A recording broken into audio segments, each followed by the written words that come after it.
കോൺഗ്രസിലെ മുഖ്യമന്ത്രി സ്ഥാനത്തെ ചൊല്ലിയുള്ള തർക്കത്തിൽ ഇടപെട്ട ഹൈക്കമാൻഡ്.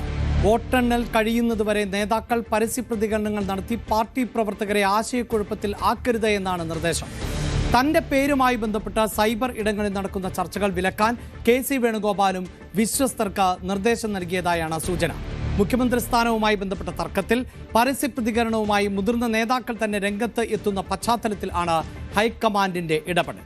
അതേസമയം കോൺഗ്രസിലെ മുഖ്യമന്ത്രി ചർച്ചയിൽ അതൃപ്തി പരസ്യമാക്കി മുസ്ലിം ലീഗും രംഗത്ത് എത്തിയിട്ടുണ്ട്.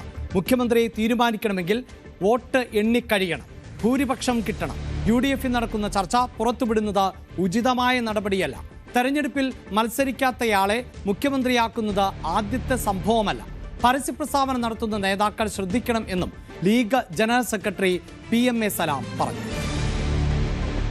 അല്ല, മുഖ്യമന്ത്രിയെ തീരുമാനിക്കണമെങ്കിൽ വോട്ടെണ്ണി കഴിയണം, വോട്ടെണ്ണി കഴിഞ്ഞിട്ട് ഞങ്ങൾക്ക് ഭൂരിപക്ഷം ഉണ്ടാകണം എന്നൊക്കെ ഞങ്ങൾ വിശ്വസിക്കുകയാണ്.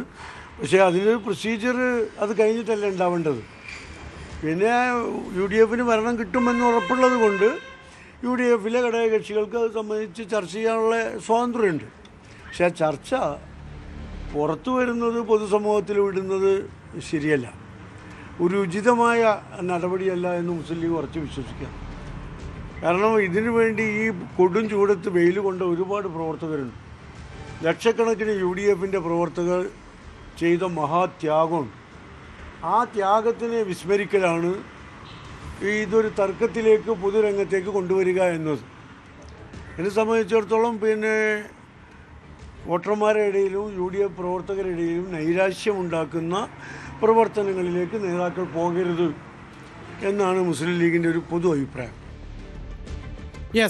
വാർത്തയുടെ വിശദാംശങ്ങളുമായി ഞങ്ങളുടെ പ്രതിനിധികൾ ഡാൻ കുര്യനും അതോടൊപ്പം തന്നെ CV അനുമോദും ആണ് ചേരുന്നത്. ആദ്യം ഡാനിലേക്കാണ്. ഡാൻ, കഴിഞ്ഞ ദിവസം ആയിരുന്നു കെ സുധാകരൻ്റെ ഒരു FB പോസ്റ്റ് പുറത്തു വരുന്നത്. അത് കെ.സി. വേണുഗോപാലിനെ പുകഴ്ത്തിക്കൊണ്ടായിരുന്നു.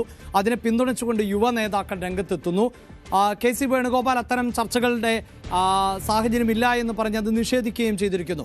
ഇപ്പോഴിതാ മുസ്ലിം ലീഗിന്റെ പ്രതികരണത്തിൽ നിന്ന്, അതായത് ഇത്തരം ചർച്ചകൾ, കോൺഗ്രസിലെ ചർച്ചകൾ, അത് ഘടകകക്ഷികൾക്ക് എങ്ങനെയാണ് പ്രയാസകരമാകുന്നത് എന്ന് പരസ്യമാക്കുന്നുണ്ട് ആ പ്രതികരണം. അതിൻ്റെ വിശദാംശങ്ങൾ അനുമോദ് നൽകും. അതിനു മുമ്പ് തന്നെ ഈ വിഷയത്തിൽ ഹൈക്കമാൻഡിൻ്റെ ഒരു ഇടപെടൽ ഉണ്ടായിട്ടുണ്ടല്ലോ. ആ ഇടപെടൽ ഇനിയിപ്പോൾ എല്ലാവരും പാലിക്കും എന്ന് വേണമോ നമുക്ക് പ്രതീക്ഷിക്കാൻ? കാരണം 4-ാം തീയതി വരെ സമയമുണ്ട്. കോൺഗ്രസിനെ സംബന്ധിച്ചിടത്തോളം പലപ്പോഴും ഈ ഹൈക്കമാൻഡിൻ്റെ ശാസനകൾ ഒന്നും അംഗീകരിക്കാത്ത നേതാക്കളെ കണ്ട് പരിചയമുള്ള ഒരു ഇന്നലകളാണല്ലോ ഉള്ളത്.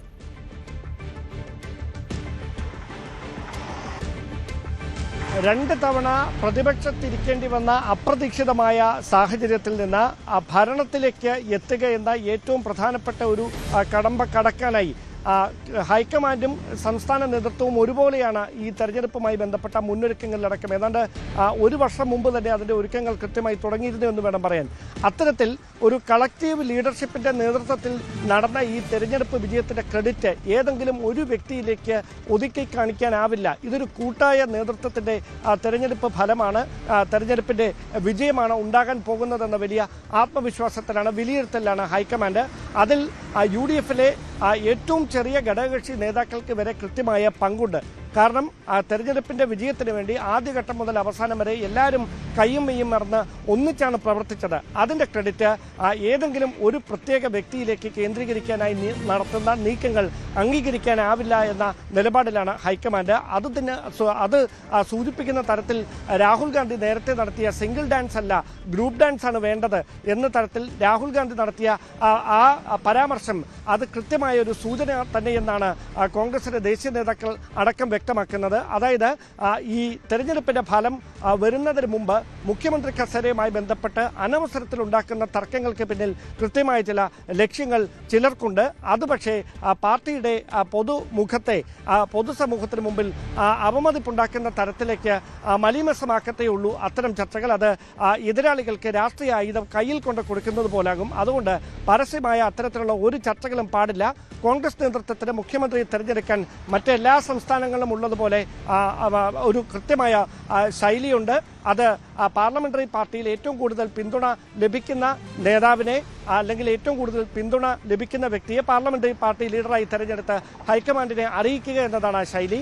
അത് ഇത്തവണയും അങ്ങനെ തന്നെയായിരിക്കും. അതിന് ഒരു മാറ്റവും ഉണ്ടാകില്ല. അതിനപ്പുറത്തേക്ക് സൈബർ ഇടങ്ങളിൽ വാക്പോര് നടത്തി നേതാക്കൾക്ക് വേണ്ടി പോർവിളി തുടങ്ങുന്നത് ഒരിക്കലും അംഗീകരിക്കാനാവാത്ത കാര്യമെന്ന നിലപാടിലാണ് ഹൈക്കമാൻഡ്. അതുകൊണ്ട് തന്നെയാണ് എല്ലാ മുതിർന്ന നേതാക്കൾക്കും ഇത്തരത്തിലുള്ള പരസ്യ പ്രതികരണങ്ങൾ ഒഴിവാക്കാനുള്ള കർശനമായ നിർദ്ദേശം ഹൈക്കമാൻഡിന്റെ ഭാഗത്തുനിന്നുണ്ടായിരിക്കുന്നത്. അതോടൊപ്പം KC വേണുഗോപാൽ തന്നെ അനുകൂലിച്ചുകൊണ്ട് സൈബർ ഇടങ്ങളിൽ നടക്കുന്ന വലിയ പ്രചാരണങ്ങളിൽ കൃത്യമായ താക്കീത് നൽകിയിട്ടുണ്ട്. ഒരു തരത്തിലും അത്തരത്തിലുള്ള പ്രചാരണങ്ങൾ പാടില്ല എന്ന് അദ്ദേഹത്തിന്റെ വിശ്വസ്തർക്ക് കൃത്യമായ നിർദ്ദേശം നൽകിയതായുള്ള വിവരങ്ങൾ കൂടി പുറത്തു വരുന്നുണ്ട്. അതുകൊണ്ട് ചില ദിവസങ്ങളിലേക്കെങ്കിലും ഇതുമായി ബന്ധപ്പെട്ട പരസ്യമായ പ്രതികരണം കോൺഗ്രസിലെ ഒരു നേതാക്കളുടെയും ഭാഗത്ത് ഇനി അങ്ങ് ഉണ്ടാകാനിടയില്ല എന്ന് തന്നെയാണ് സൂചന.